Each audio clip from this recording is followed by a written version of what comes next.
you're watching and listening to what's going on here on LaGuardia Radio, WLGR. I'm your host, Hugo Fernandez. And my guest today is Yejin Lee, who is a student here at LaGuardia. And she wants to talk about, and we'll talk about, the negative behaviors that Asian Americans have been experiencing as a result of the COVID-19 pandemic, and some ideas that people have about its origins and again, the Asian people here in the United States and worldwide as well. Before we start, I just want to thank Professor Kyoko Toyama, who recommended that I do this show and have you on. But you want to say hello, Yejin? Yejin, can you hear me? Oh, hello, Professor. No, it's all right. Sometimes I start the show like we mute ourselves during the music, so sometimes we mute ourselves. It's hard to come out of it. But as I said before, Professor Toyama, this was her idea, but you've been doing a lot of work in this area as well, both experiencing it as a student and in training. So we're going to talk about that. I want you to talk, just before we start, a little bit about yourself, your background, and the things you're studying. Hi, my name is Yejin Lee.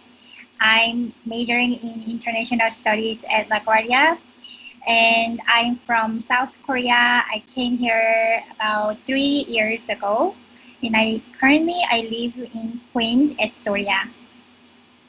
All right, that was quick. That's what happens when you're young.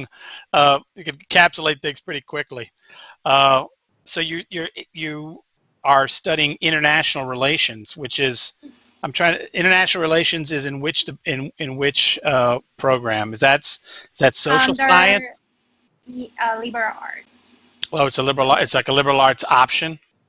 Yeah, but mostly I took not specifically international relations, but general courses. Right, the liberal arts, pathways and things like that. What course did you take with Professor Toyama?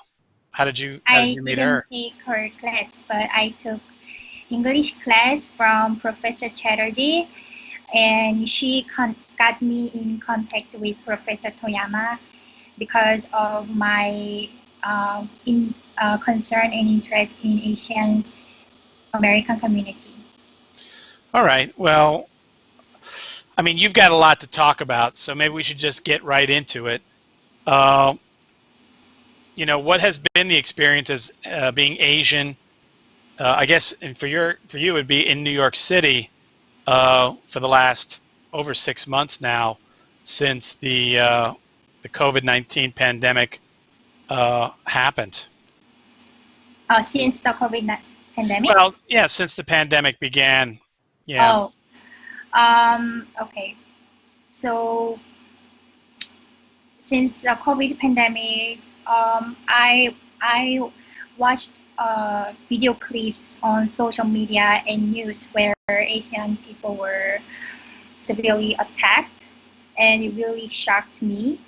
And I became very cautious about going out because I started to worry about my race as Asian, and I felt people might not like me because I'm Asian. People might think maybe I might spread the virus. Unfortunately, I did not have any physical attack, but I saw some people stare at me or frowned their faces on the street. So just negative types of behaviors. But I still meet nice people too. So not all people are racist, but some people there are. I mean, just not to get personal, but what particular area do you live in the city? I live in Estonia. Oh, Astoria. All right. So, I mean, Queens proper, but Astoria doesn't have does it have a very large Asian community? I'm aware of? I think of it It's being like mostly, Greek Americans and yeah, Greek American, white people, yeah, some exactly. Spanish. Yeah. Right. So being the Asian woman walking down the street is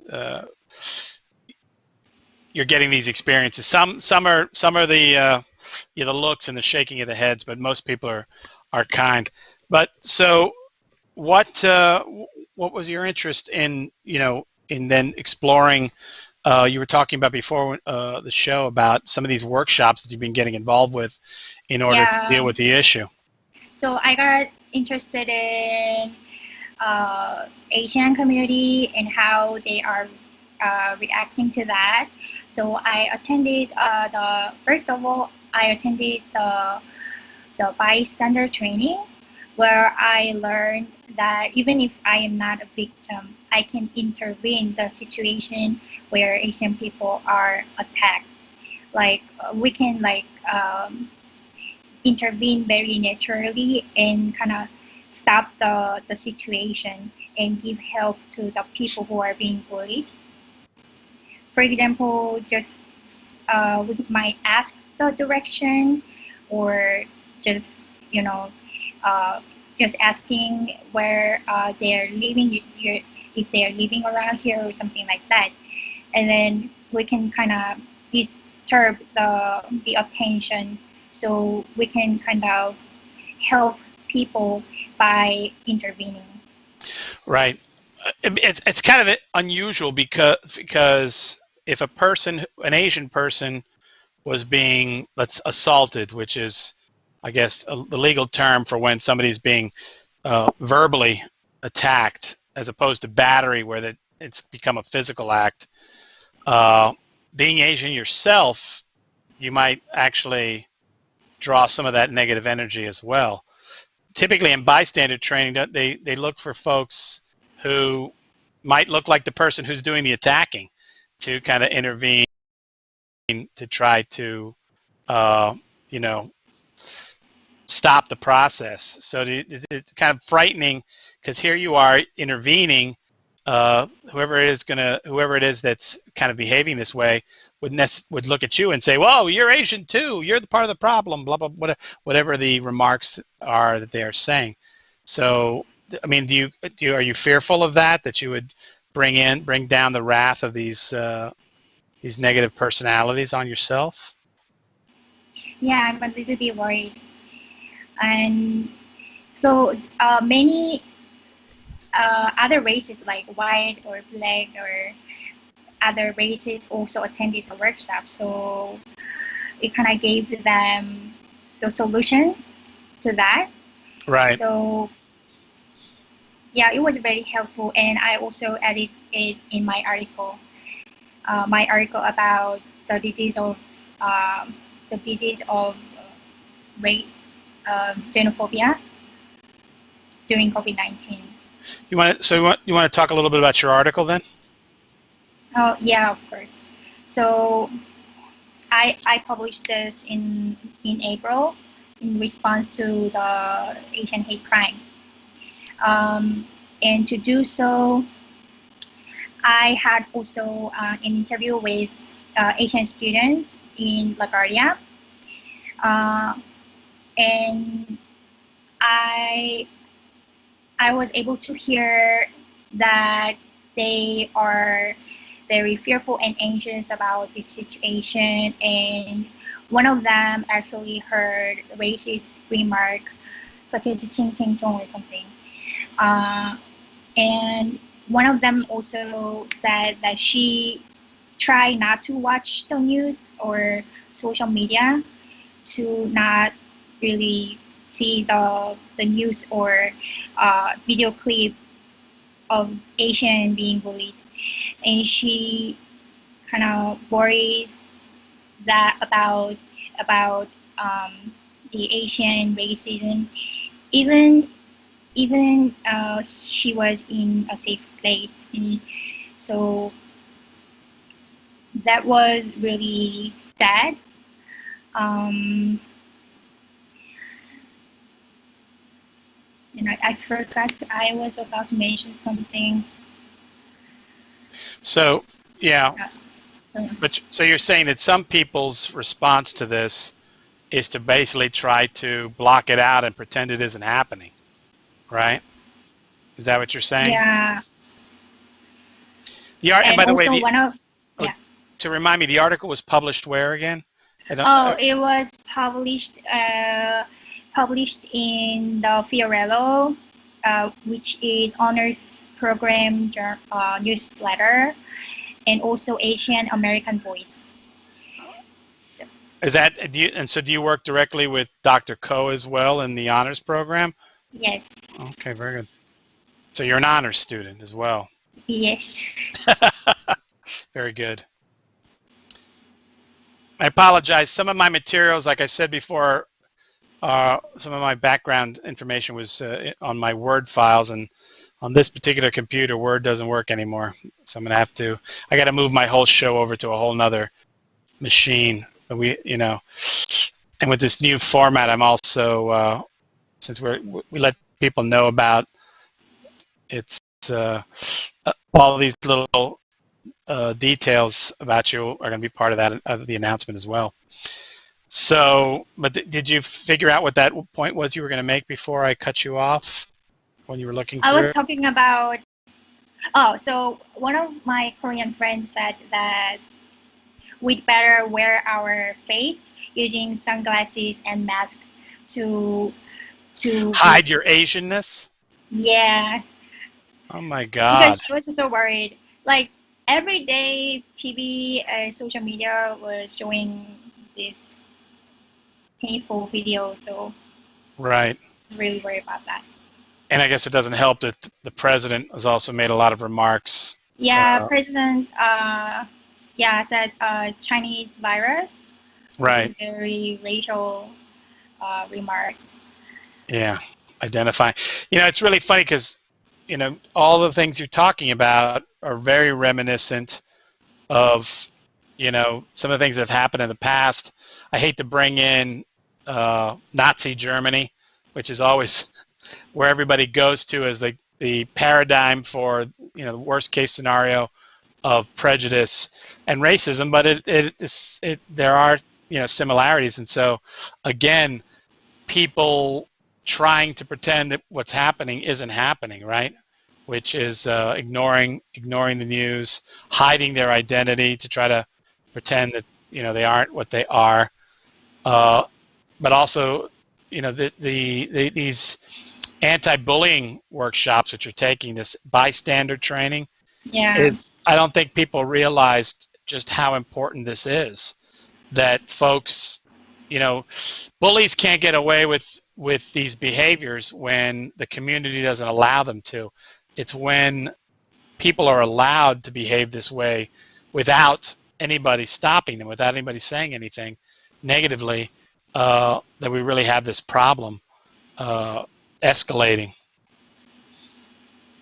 So what other actions have you taken to deal with this issue besides the um, workshops and your article? yeah. So currently, I am conducting a survey um, for LaGuardia students to see if there are racist behavior happening in the online class on Zoom or Collaborate. And I also asked them if they had experience outside the school as well. Um, and I also wanted to know if they ever blame Chinese about this pandemic. Right. Um, so what's interesting is that I didn't really expect that, but there happened the racist issue in the online class. So 10% of them said there happened on online, and also they reported that they experienced verbal attack, shunning, staring, and even physical attack in the survey. So Now, it was very shocking. a couple of questions about the survey. Yeah. How are you, like, who are you sending the survey to, and how are you getting it to them? How do people take this survey?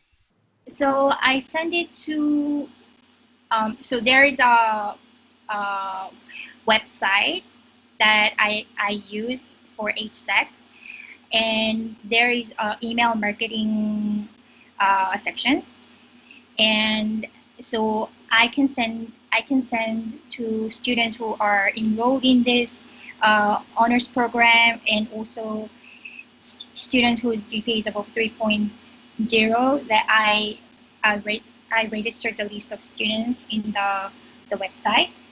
So I sent it to like almost like 2,000 students. Wow. And how many responses did you get back? So far, it's just 30.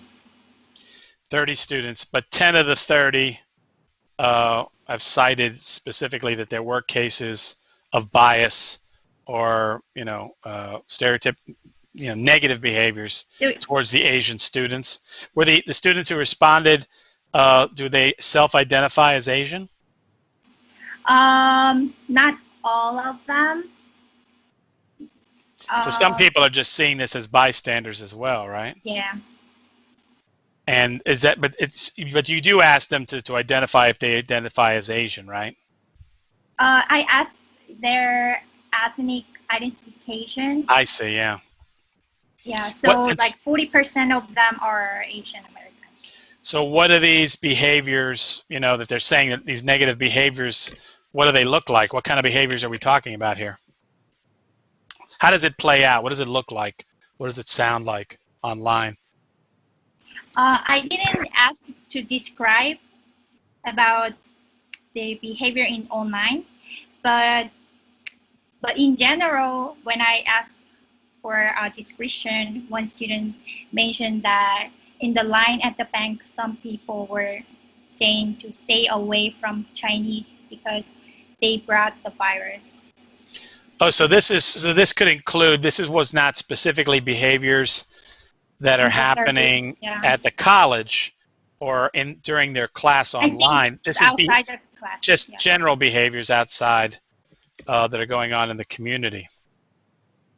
I'm at a disadvantage because I'm not in the city. I live outside of the city. Yeah. So I have not seen, I think I went into the city about a month ago to, my wife had to move some things out of her office, and so we just kind of drove in and drove out, and I have not been engaging on the street in New York City, so I have no idea what it's been like. But one thing interesting is that in the beginning of the COVID pandemic, Asian people were used to bullied for wearing a mask. And as the time goes, they also started to be blamed because they didn't wear a mask. And still, I see many people not wearing a mask in New York. So right. I think it's ridiculous that they attack us whether we wear a mask or not.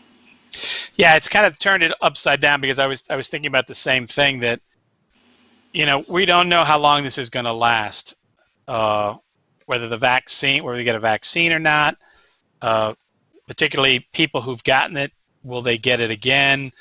Nobody knows. So all of these behaviors that we've been engaging in are behaviors that we're going to have to continue to engage in for quite some time, and the mask wearing is obviously one of them. And I was thinking about in the past how, like you were saying, that sometimes Asian Americans, you would see them wearing masks and people didn't understand. I forgot, somebody had actually said to me, and I don't know, you can correct me if I'm wrong, in some cases it had to do with exposure to the sun. Like if people have very sensitive skin, that wearing the mask can prevent them from necessarily getting too much sun on their face as a piece of it. I never understood. I thought it was a cultural issue, that maybe coming from from Asia, people wear masks regularly. I know that, for example, mainland China has had issues, particularly in Beijing, with air quality issues. So whether people wear masks to protect themselves, the air quality in New York City is not so great either.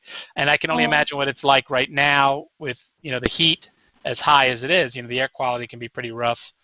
But now, of course, like you said, now everybody wears masks, and the people who don't wear masks can also experience hostile behavior. I mean, in the United States, people are getting attacked whether they, if they wear a mask and if they're not wearing a mask, because of how divided people are on this issue. But you're saying that for Asian Americans, they can't win.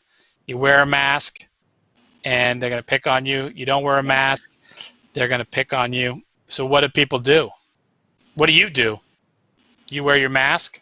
Yeah, I wear a mask for my own safety. Right. And do you wear glasses too? No. To let yourself know. So, so what are you going to do with the findings from this survey that you've been getting? I'm planning to maybe publish a small publication. Maybe record this whole situation. Right. Yeah. Are you going to be? So is it something you're planning to publish in the Fiorello again, or is this something not exactly outside? Fiorello. Yeah, outside. Because we have our own ad hoc committee. So. What committee? Ad hoc committee. Oh, and is this within the honors program? No, it's with Professor Toyama and other professors and some students. So tell us about the committee. So it was created April or May, and we had a meeting one time, and we are just trying to see how we can support Asian community in LaGuardia. So we had a meeting only once, and it's a very difficult time to work collectively, but I feel very supportive that the ad hoc committee for Asian American has been created, and they are willing to work together. Can you tell me a little bit about the makeup of the committee, the types of folks on there? Is it faculty, students, staff? Yeah, what kind of numbers? I think maybe 10. 10 folks? Yeah. I don't remember this specifically about people. It was LaGuardia faculty, library faculty member, right, and some professors and students. Is it with the makeup? Is everybody of Asian descent, or are there folks from other backgrounds? It's very diverse. Oh, it is? Well, that's good. So besides you're publishing this document with your findings from your survey, what other kinds of activities has the committee been looking at doing? We are trying to share any information online, like the virtual events or training, or any article regarding Asian American. So that's what we do for the committee so far. And how are they going to let are you going to let the college community know about these events, or is it for the outside community? Like who do you invite to these events? It's LaGuardia community. Okay, very good. So students and faculty and staff. I'm one of these people that everybody thinks that I know everything that's going on. And I think Kyoko has probably shared this with me, but I was kind of unaware about, the level of activity that the committee has been involved with. This show is part of making that known to the community, but it's a way to educate myself as well. So I would just say I'm very interested in being a part of that community, the committee, and getting involved with that work. I'm going to take for a moment just to take a quick station break. You're watching and listening to what's going on here on LaGuardia Radio, WLGR. I am your host, Hugo Fernandez, and my guest today is a LaGuardia student, Yejin Lee, who is talking about negative behaviors, biased behaviors towards Asian Americans in New York City.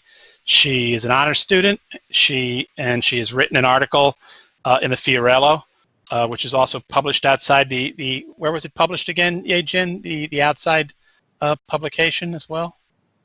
It was published in Fiorello, and Asian American Voice.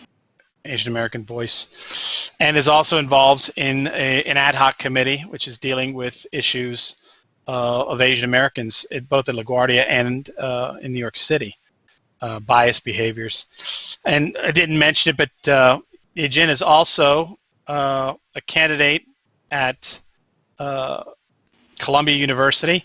But she's continuing to take classes here at LaGuardia, and she's deferring the fall semester since everything is online anyway. So you'll be going to Columbia in the spring as well.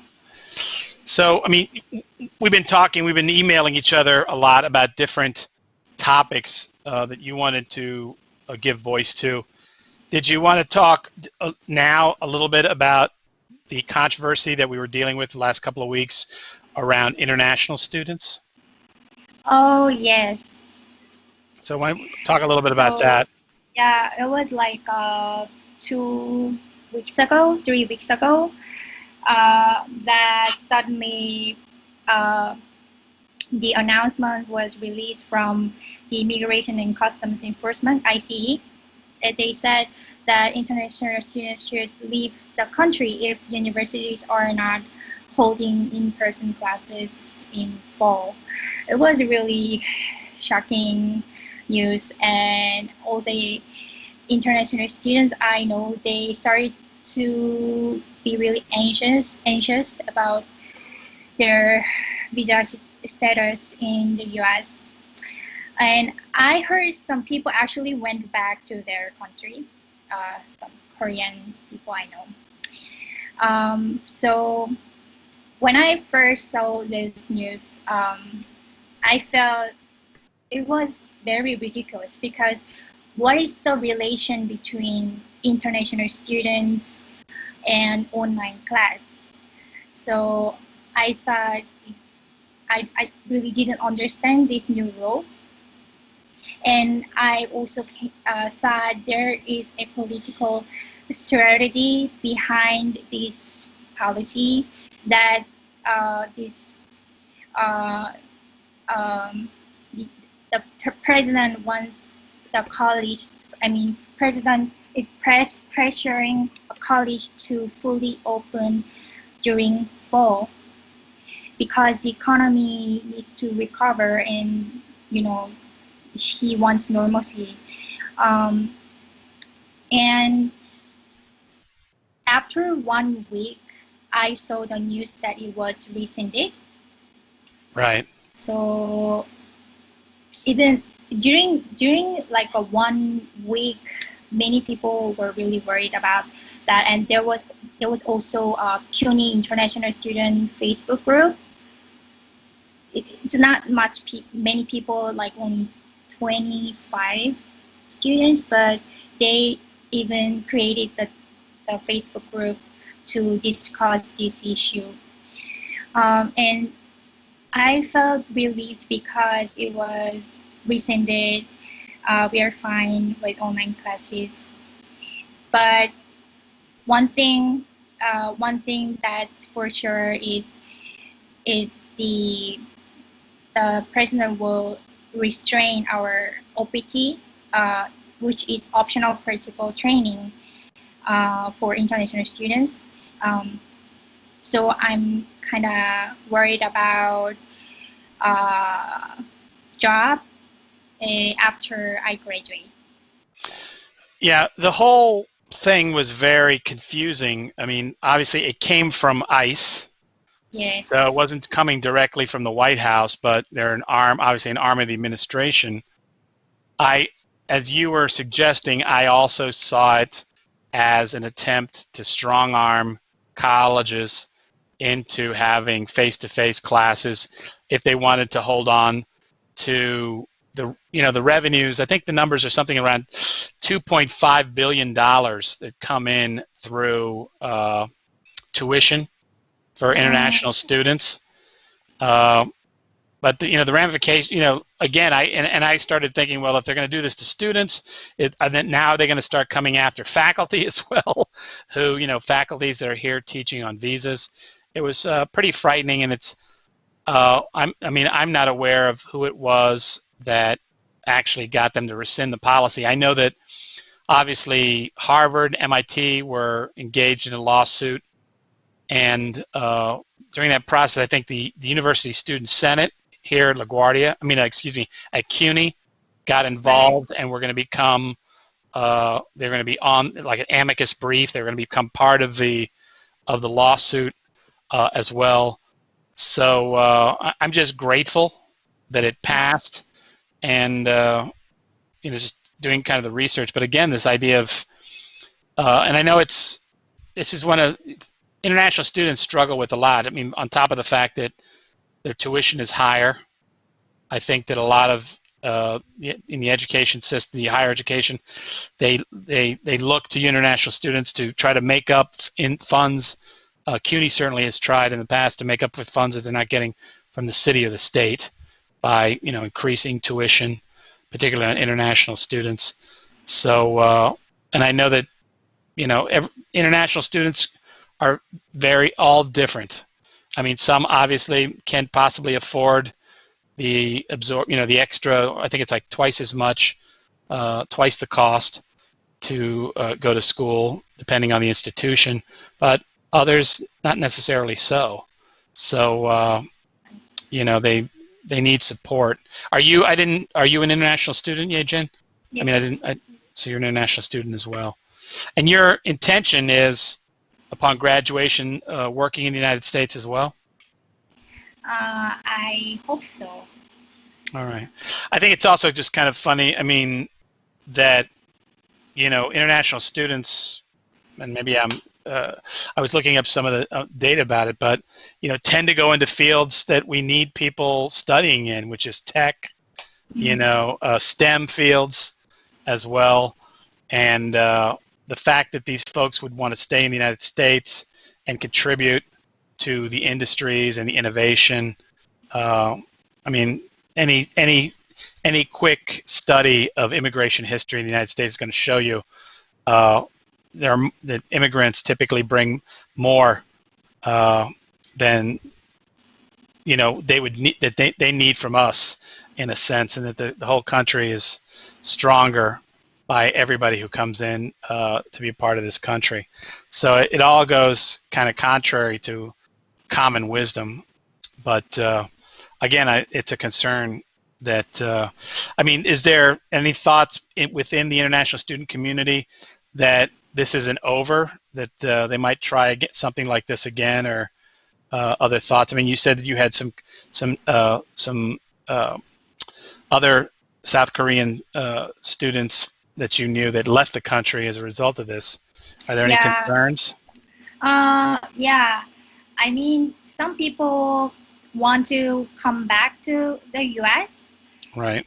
once everything settles. But some people just went back because they felt like it will be difficult to get a job in the U.S. It will become more difficult. So some people think that way. And I can feel that the president doesn't like Asian, right. He's prejudiced. We are foreigners, and even if people say Asian American, but I feel we are marginalized in many ways. So yeah, there's a long history of it in the United States. Yeah. Chinese exclusion policies and as far as immigration and things. Again, it's very short-sighted because this notion that foreigners are taking American jobs, some of those jobs, there just aren't enough Americans who would qualify for those, again, in fields like tech and STEM. So the system for international students is that we are supposed to study for like 5 years or more for our degree, and then we are supposed to go back to our country. That's why it's very difficult to get a job in the US, because we need a sponsor for our visa for working, and it's very difficult to find a company who would do that. That's why many people, after they finish their study, they get degree, and then they go back. Yeah, and just listening to you talk, I'm thinking of two students who I teach photography, and so I know two students. One who was one of my beginning students who went on to do very well in our program, in our commercial photography program. Another one who I got to know because we traveled to Chile studying abroad. They both happen to be Japanese nationals. And both of them had to return to Japan after their studies. And we keep in touch through Facebook. I mean, I see their images that they're always creating, but they were two of the best students that I've known in, the last 10 years. I've been, 20 years. I've been at LaGuardia for 25 years, but, keeping in touch with graduates and things like that. And, again, I wish there was something I could have done to help them stay, and I just really didn't have, like you said before, you got to find somebody who will sponsor their visa, right? And in the arts, I mean, it gets even more complicated because there aren't really that many jobs to begin with in the arts. There's usually more artists than there are jobs, as opposed to the other way around when you think of things like in STEM, these different fields. So, and it is, again, like you're saying, it's sad that, so here's somebody who was trained in the United States, has gotten used to our culture, could contribute a great deal, and yet the way things are set up, they, if they don't find a job, they're going to leave, and they're going to take all that knowledge with them. It's what we call the brain drain, which happens in other countries a lot of time, or happens in certain communities where people don't want to stay. Though here it's the opposite; they want to stay, but we just can't create the conditions for them to stay. I mean, is that your intentions with your international studies degree? What do you see yourself doing with your education? I'm interested in language, actually. So I'm planning to major in linguistics at Columbia, and then I want to be a language educator. All right. Is that master's, PhD? Maybe I might need a master's degree. And one degree at a time. It took me about 13 years to get a 6-year degree, so you've got all the time in the world to figure out what you want to do. Because with the PhD, you would be able to teach in college as well with linguistics. So we've touched on a lot of things, but if we touched on, you had a very big agenda. So I want to make sure you get to talk about all the things you wanted to talk about. We're coming close. We have about a little under 20 minutes left. But is there any other points you wanted to touch upon? Let's talk about the future. So you're going to Columbia. You're going to be writing up the findings of this survey, right? Yeah. Into some kind of document. You're working with the committee. What other things are you looking at doing to address these issues? Well, I might also make a educational tool, because right.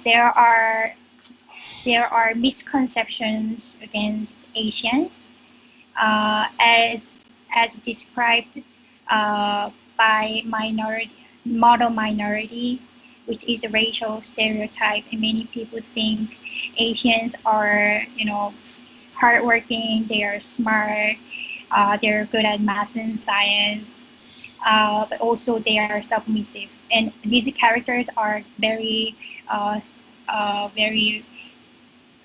stereo stigmatized, and this is racial generalization because each individual has different characteristics, and because of this prejudice, people think like people have this stigma for Asian students, and I want to show people that this is not right, and also um, so in terms of COVID-19, actually, there was a myth toward Chinese people that Chinese people eat bats and they call it virus.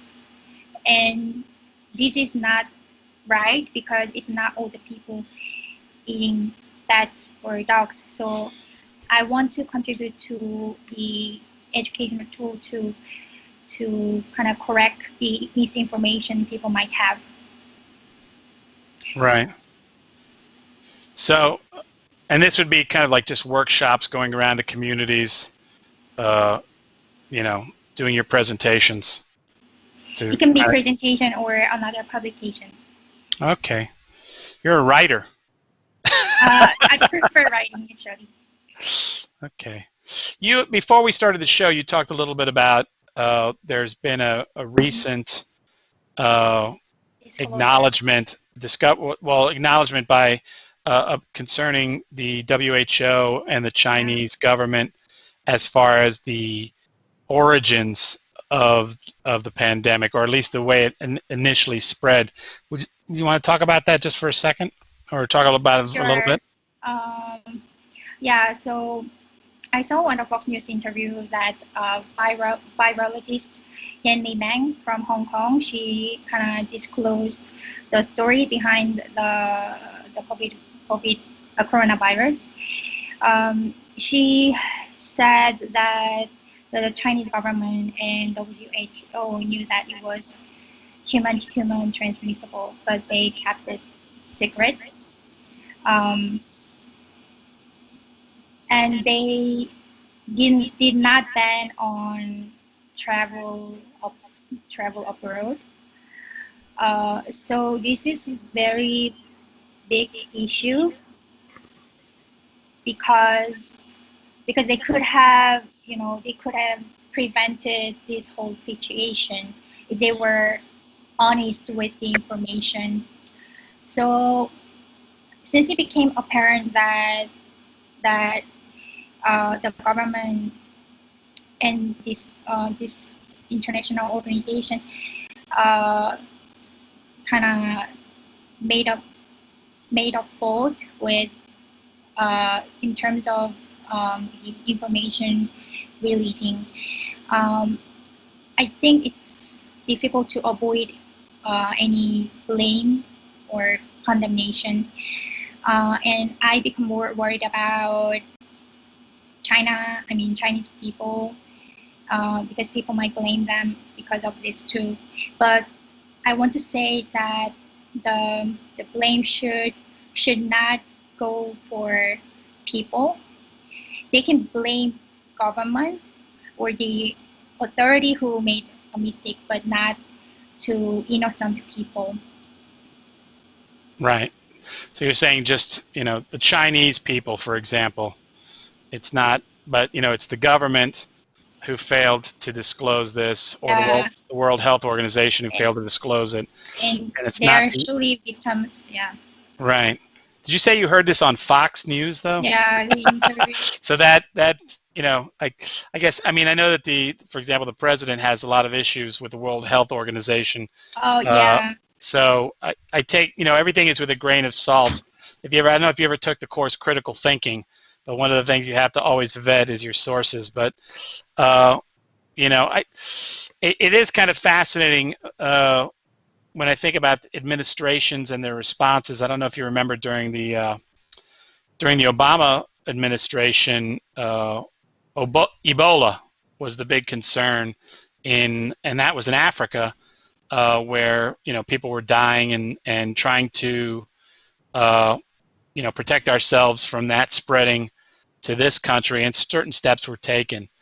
And now here we are in a whole completely different pandemic, and the United States is kind of like the leader in infections and deaths, and we can't help but look at and think about the way the administration is responding.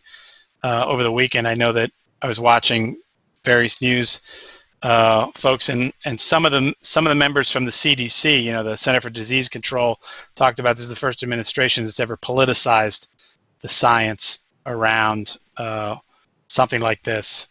So I can only, again, like you said, you can't blame people with administrations, our administration, to take a look at it while we're running around looking to blame, for example, the Chinese people for this. We can't do something as simple as a national mandated mask wearing policy. Just something as simple as that, or keeping the 6-foot distance. All the things that Dr. Fauci has said is what we're going to need to do, and we can't seem to make this happen. Well, I just want to say you're quite impressive. As the fact of publishing your writings, the work you've been doing, addressing this issue head on. I think that a lot of folks would have responded like your friends who try to hide their Asianness and try to pretend like this isn't happening. But it's sad to say, if we look at, you're not a history student, but if you studied history, you would, usually bullies get worse until they are confronted and stopped, usually by, like you were talking about, we'll call them bystanders, but active bystanders, the crowd has to get involved. So anything else you wanted to talk about? Well, we've got a little bit of time left, and or people that you'd like to thank for supporting you in the work you've been doing so far. I want to thank Kyoko for recommending you. There were a couple of other folks she had recommended. You're the only one who followed through and came on the show, so you get kudos for that. I'd like to thank you for all the people who are in the committee.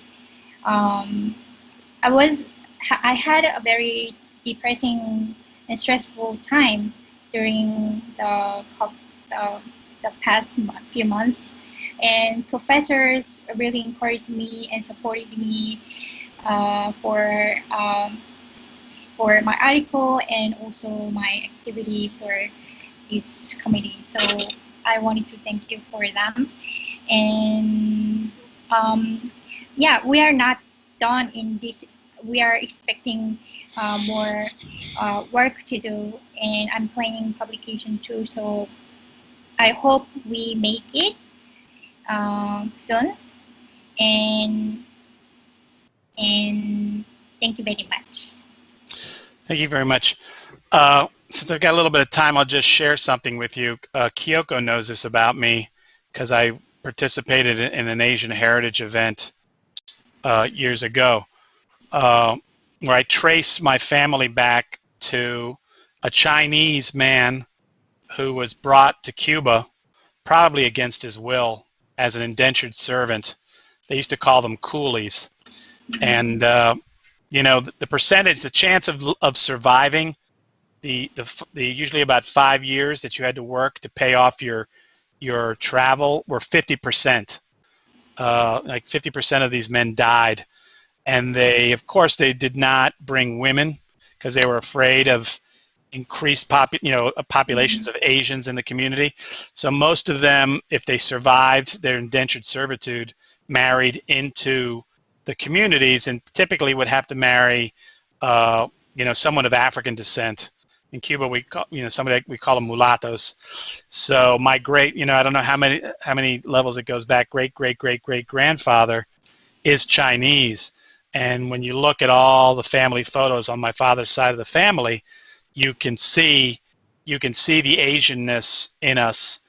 He had an uncle that they called Chino, which is Spanish for Chinese, and it's always been this kind of this thing in the family, which people didn't really talk about a lot, but was there, and I got a chance to get more in touch with when I visited Cuba and visited that side of the family, who I was not in touch with. So what I'm trying to say is that this issue is personal for me. Yeah, I mean, It's a personal thing. You don't see it. Well, I don't know if you see it, and if you look at me and you'd say, "Oh, I see this guy looks Asian," but I'm just saying that, I am Asian. I'm an Asian American okay. as well. I And cannot see any Asianness though. that's okay. But if I showed you pictures, you know what I've been talking about. And but it goes back. But I'm a lot of things. I'm a milkshake, as my mother used to say. In Cuba, there's a lot of everything. African. There's all kinds of things. European. Maybe even Taino if I'm lucky. And I think the lesson that you've tried to share, I think, today's show, and we need to share with our audience, is that if we see this kind of behavior going on, we need to be the bystander who stands up and says, hey, this is not okay, or whatever it takes to stop the behavior, like you said, distracting them, changing the subject, but letting people know that it's not okay to behave like this. And thank you for all the work you've done to share this with the LaGuardia community and hopefully with all New Yorkers. So thank you for being on my show. Thank you. You're welcome. So you've been watching and listening to What's Going On. Here I'm your host, Hugo Fernandez, on LaGuardia Radio, WLGR. My guest today has been Yejin Lee, who is an honor student here at LaGuardia and will be going on to Columbia University hopefully in the spring. And she's published and done a lot of work on bias against Asian Americans here in the United States, particularly in New York City, doing research with LaGuardia students through surveys and writing about it through our publications, including the Fiorello, which is the honors publication. So thanks again, Yejin, for being on my show. And Dr. Riccio, can you take us out as we came in with some music? Thanks for watching and listening.